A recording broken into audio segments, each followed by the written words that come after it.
Hello student, मैं सौरभ कोहली आपका स्वागत करता हूं अपने यूट्यूब चैनल में। भारतीय राज्य एवं शासन विधि जो कि पॉल साइंस की सीरीज़ का एक भाग है। इससे पहले हम इकोनॉमिक्स की सीरीज़ कंप्लीट कर चुके हैं। उसमें 12 लगभग वीडियो है, आप प्लेलिस्ट में जाकर चेक कर सकते हैं।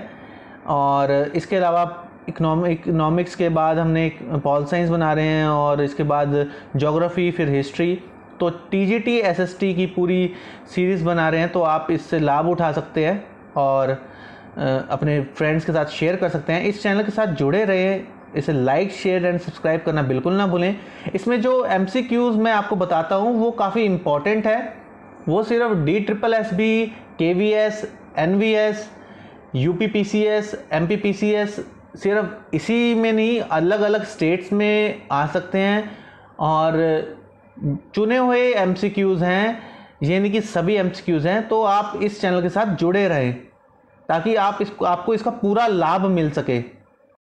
स्टूडेंट, आप इस पेज के माध्यम से ये जान सकते हैं कि ये जो ट्रिकी एजुकेशन है ये एकेडमिक्स के अलावा competitive exam, UPSC, DSSB, KVS, NVS और भी अदर एग्ज़ाम्स के लिए काफ़ी उपयोगी है। और साथ ही साथ यहाँ आप अपने इंस्ट्रक्टर के बारे में जान सकते हैं, उनकी क्वालिफ़िकेशन जान सकते हैं कि उन्होंने क्या क्या एजुकेशन ली हुई है, ताकि आप ये जान सकें कि आप एक एजुकेटेड और अच्छे क्वालिफाइड इंस्ट्रक्टर से पढ़ रहे हैं। राष्ट्रपति किस स्थिति में किसी राज्य में राष्ट्रपति शासन की घोषणा कर सकता है?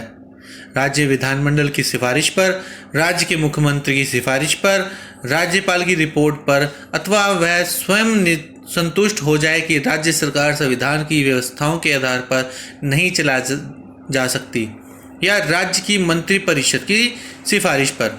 तो इसका आंसर है सी। मार्च 1988 में संविधान में 59वां संशोधन हुआ है। बताइए इसका संबंध किस बात से था? आंतरिक गड़बड़ियों की स्थिति में समस्त पंजाब या उसके किसी भाग में आपातकाल की घोषणा की जा सकती है। समस्त देश में आंतरिक गड़बड़ी के आधार पर आपात की घोषणा की जा सकती है। वित्तीय आपात की घोषणा की जा सकती है। उपयुक्त में से किसी से भी संबंधित नहीं है। तो इसका जो आंसर है, आंसर 73 का ए है।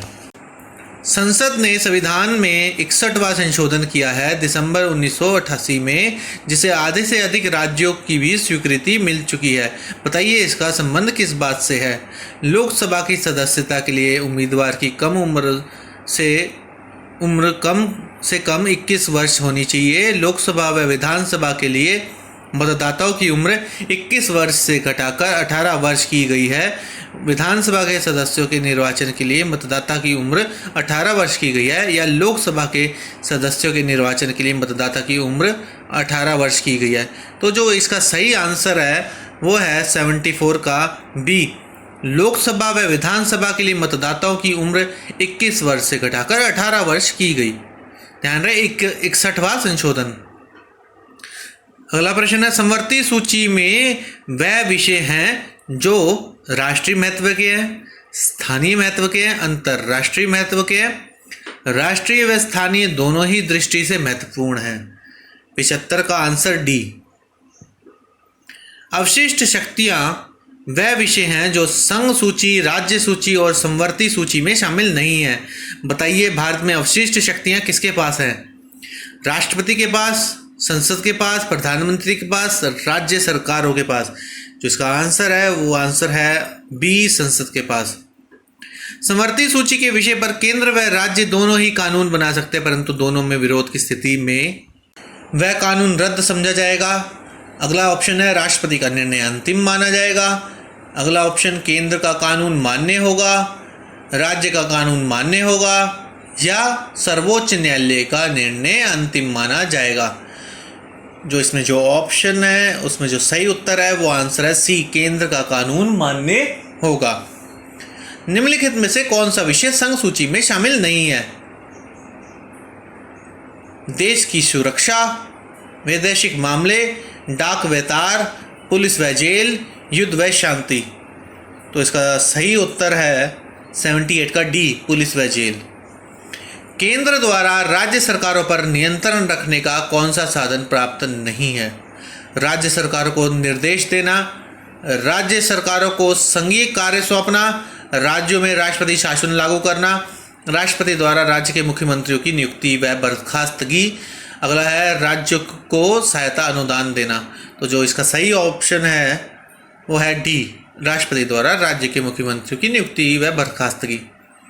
42वें संवैधानिक संशोधन द्वारा संघ सरकार को राज्यों पर नियंत्रण रखने की कौन सी शक्ति प्रदान की गई है?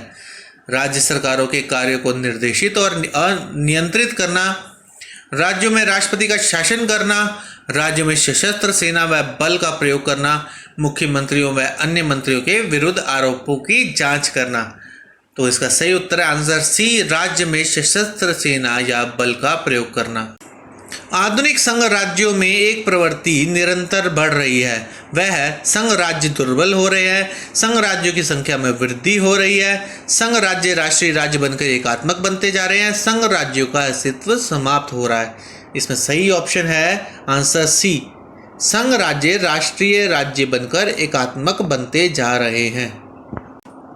भारत में संघीय शासन की स्थापना की गई है। संघीय शासन की निम्नलिखित विशेषताओं में भारत में कौन सी विशेषता नहीं है?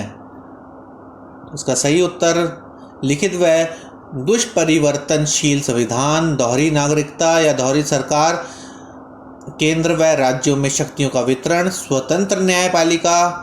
तो उसका सही उत्तर जो है वो है आंसर सी, दोहरी नागरिकता। निम्नलिखित में से कौन सा विषय राज्य सूची में नहीं है?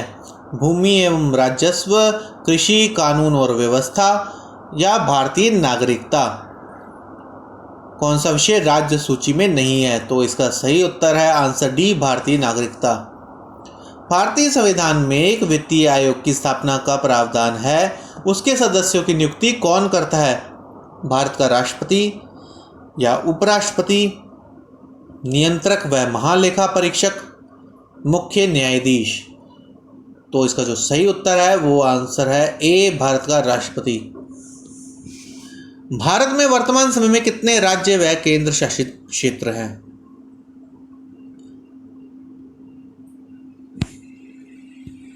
ये थोड़ा पुराने हिसाब से लगाया हुआ है तो इसमें आंसर डी है, लेकिन अब चेंज हो चुका है। निम्नलिखित में से किस सूची के विषयों पर केंद्र व राज्य दोनों कानून बना सकते हैं, परंतु टकराव की स्थिति में केंद्र का कानून ही मान्य होता है? संघ सूची, राज्य सूची, संवर्ती सूची, अवशिष्ट विषय। संवर्ती सूची। भारत की राष्ट्रीय एकता में कौन बाधक है? प्रांतीयता। राज्यपाल राज्य का प्रधान है, उसकी नियुक्ति राष्ट्रपति 5 वर्षों के लिए करता है। बताइए उसका उत्तरदायित्व किसके प्रति है? प्रधानमंत्री, राष्ट्रपति, केंद्र सरकार, राज्य विधानमंडल। इसका जो सही उत्तर है वह है राष्ट्रपति। भारतीय संविधान का अधिकांश भाग किसके द्वारा संशोधित किया जा सकता है? प्रधानमंत्री के द्वारा, राष्ट्रपति के द्वारा, संसद के द्वारा, राज्य विधानमंडलों के द्वारा। संसद के द्वारा। भारतीय संघात्मकता किस देश की संघीय व्यवस्था से ली गई है? जब भी संघात्मक नाम आए तो तुरंत ही आप कनाडा टिक कर दें, क्योंकि संघात्मक व्यवस्था कनाडा से ली गई है। सरकारिया आयोग का संबंध किससे है? मोस्ट इंपॉर्टेंट प्रश्न है ये। केंद्र राज्य के संबंधों पर विचार करने के लिए, पंजाब में आतंकवादी गतिविधियों पर विचार करने के लिए, बोफोर्स के मामले पर विचार करने के लिए, राज्यपालों की नियुक्ति व उन्हें हटाने के प्रश्न के विचार के लिए। तो जो इसका सही उत्तर है वो है ए, केंद्र राज्यों के संबंध पर विचार करने के लिए। सरकारिया आयोग की नियुक्ति कब हुई थी और उसने अपनी रिपोर्ट कब दी? फरवरी 1985 में नियुक्ति और जनवरी 1988 में रिपोर्ट। जून 1983 में नियुक्ति और अक्टूबर 1987 में रिपोर्ट। जनवरी 1985 में नियुक्ति और मार्च 1985 में रिपोर्ट। अगस्त 1986 में नियुक्ति और मार्च 1988 में रिपोर्ट। तो जो इसका सही उत्तर है वो है 93 का बी, जून 1983 में नियुक्ति और अक्टूबर 1987 में रिपोर्ट। विभिन्न राज्यों के लिए अनुदानों की राशि को कौन प्रदान करता है? 94 का अगर हम बात करें, संसद, प्रधानमंत्री, राष्ट्रपति, योजना आयोग। तो इसका सही उत्तर है संसद। भारत में किस प्रकार की शासन प्रणाली को अपनाया गया है? एकात्मक, अध्यक्षीय, संसदीय, अधिनायकवादी शासन। तो 95 का जो सही आंसर है वो है सी, संसदीय। संसदीय प्रणाली की प्रेरणा किस देश से ली गई है? जब भी ये प्रश्न आ जाए तो तुरंत ब्रिटेन टिक करना, संसदीय प्रणाली ब्रिटेन से ही ली गई है। ब्रिटिश संसद ने भारत में उत्तरदायी शासन स्थापित करने के लिए सर्वप्रथम कौन सा अधिनियम पारित किया? शासन स्थापित करने के लिए उन्होंने 1858, 1919, 1835। 1919 तो हटा दो आप। सबसे पहले उन्होंने जो स्थापित किया वो है 97 का बी, क्योंकि प्रश्न कुछ उल्टे तरीके से आया है। ब्रिटिश संसद ने भारत में उत्तरदायी शासन स्थापित करने के लिए, तो 1919 ही इसका सही उत्तर है। निम्नलिखित में से कौन सी विशेषता संसदीय प्रणाली की नहीं है? संसदीय प्रणाली की विशेषता नहीं है। राष्ट्रपति नाम मात्र का प्रधान है। मंत्रिपरिषद वास्तविक कार्यपालिका है जिसका नेता प्रधानमंत्री है। राष्ट्रपति मंत्रिपरिषद की बैठकों में अध्यक्षता करता है। मंत्रीगण संसद के ही सदस्य होते हैं, यदि नहीं है तो उन्हें 6 माह के भीतर संसद का सदस्य हो जाना चाहिए। Answer C. यद्यपि संविधान में यह प्रावधान नहीं है कि प्रधानमंत्री किस सदन में होगा, फिर भी परंपरा यही है कि वह कहाँ से हो? लोकसभा का सदस्य हो। भारत में राजाध्यक्ष कौन है? प्रधानमंत्री, राष्ट्रपति, लोकसभा अध्यक्ष, इनमें से कोई नहीं। आंसर बी, राष्ट्रपति। राष्ट्रपति संविधान के किस संवैधानिक संशोधन के द्वारा मंत्रिपरिषद की सलाह मानने के लिए बाध्य है? 44वें संशोधन, 42वें, 25वें या किसी के द्वारा भी नहीं? 101 का है बी, 42वें संशोधन 1976। यह व्यवस्था किस संशोधन अधिनियम में की गई है कि राष्ट्रपति मंत्रिपरिषद के निर्णय को एक बार इसके पुनर्विचार के लिए लौटा सकता है, परंतु दोबारा में राष्ट्रपति को अपनी स्वीकृति देनी होगी? 102 का आंसर 44वें संशोधन अधिनियम। सरकारी विधेयक उन्हें कहते हैं जिन्हें कि संसद में पेश करते हैं। ऑप्शन मंत्रीगण, सत्तारूढ़ दल के सदस्य, विपक्ष के सदस्य, प्रधानमंत्री द्वारा रखे गए। तो जो इसका सही ऑप्शन है वो है ए, मंत्रीगण। मंत्रिपरिषद के सदस्यों में विभागों का वितरण कौन करता है? राष्ट्रपति, प्रधानमंत्री, लोकसभा अध्यक्ष। सभी मंत्री अपना अपना पसंद का विभाग स्वयं ले लेते हैं। ये तो हटा ही दीजिए डी का। तो जो 104 का सही उत्तर है वो है बी, प्रधानमंत्री। भारत की संसदीय प्रणाली में मंत्रिमंडल का कार्यकाल ए 5 वर्ष के लिए निश्चित है, या यह कार्यकाल उतना ही है जितना कि लोकसभा का कार्यकाल। मंत्रिपरिषद का कार्यकाल अनिश्चित है, क्योंकि जब तक लोकसभा में उसका बहुमत है तब तक वह पद पर कार्य करता है। राष्ट्रपति कभी भी मंत्रिपरिषद को भंग कर सकता है। ऑप्शन सी सही है। संसदीय प्रणाली को एक अन्य नाम से भी जाना जाता है, जो है गैर उत्तरदायी शासन, उत्तरदायी शासन अथवा मंत्रिमंडल शासन, बहुल कार्यपालिका, प्रजातंत्रीय शासन। सही ऑप्शन है बी, उत्तरदायी शासन। संविधान सभा में डॉक्टर अंबेडकर द्वारा संसदीय प्रणाली की वकालत किस आधार पर की गई थी? क्योंकि स्वतंत्रता से पहले ही अंग्रेजों ने भारत में संसदीय प्रणाली की नींव रखी थी। अगला ऑप्शन है क्योंकि यूरोप के अधिकांश देशों में यही प्रणाली प्रचलित है। यह एक ऐसी प्रजातांत्रिक कार्यपालिका है जिसमें स्थिरता और उत्तरदायित्व का अधिक से अधिक मिश्रण है, निरंकुश शासन से बचने के लिए। 107 का सी ऑप्शन सही है। संसदीय प्रणाली में चक्रों के भीतर चक्र वाक्य का प्रयोग किसके संदर्भ में किया जाता है? मंत्रिपरिषद के लिए, कैबिनेट के लिए, प्रधानमंत्री के लिए, इनमें से कोई भी नहीं। तो जो इसका सही उत्तर है वह है बी, कैबिनेट के लिए। भारत में कैबिनेट का उत्तरदायित्व किसके प्रति है? राष्ट्रपति, राज्यसभा, लोकसभा, संसद के दोनों सदनों के प्रति। जो इसका सही उत्तर है वो है सी, लोकसभा के प्रति। मंत्रिमंडल और मंत्रिपरिषद में नीचे जो अंतर दिए गए हैं उनमें से कौन सा सही नहीं है?